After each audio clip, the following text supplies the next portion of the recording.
હવે વાત કરીએ ભરૂચની તો ભારે વરસાદને કારણે ભરૂચ જિલ્લો પાણી થઈ ગયો છે। ભરૂચ અને અંકલેશ્વરના અનેક નીચાણવાળા વિસ્તારોમાં પાણી ભરાતા જનજીવન પ્રભાવિત બન્યું છે।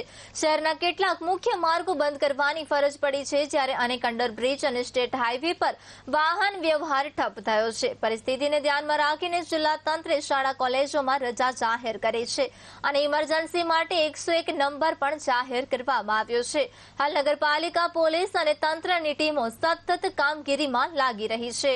ભારે વરસાદની આગાહી છે, જેના કારણે અગમચેતીના ભાગરૂપે હાલ અમે જૂના ભરૂચમાં ચીફ ઓફિસર શ્રી અને સ્થાનિક નગરસેવક સાથે ફરી રહ્યા છીએ।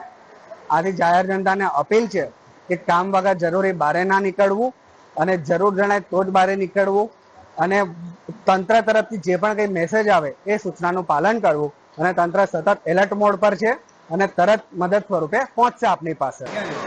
આપણા રહેવાનું છે નહીં, આ ગાંધી બજારમાં દુકાન છે આપણી। દર વર્ષે આ નવું એમનો ગટરો બનાવી છે તો દુકાનમાં પાણી ભરાઈ જ જાય છે। આ કાયમ અમારે નુકસાન વેઠવું જ પડે છે, દર વર્ષે જ નુકસાન વેઠવું પડે છે। 4 રસ્તા પર તમારા ગાંધી બજાર સીધા લગભગ 70-80 ની ઉપર છે, વધારે છે, ઓછી નહીં આવ્યો।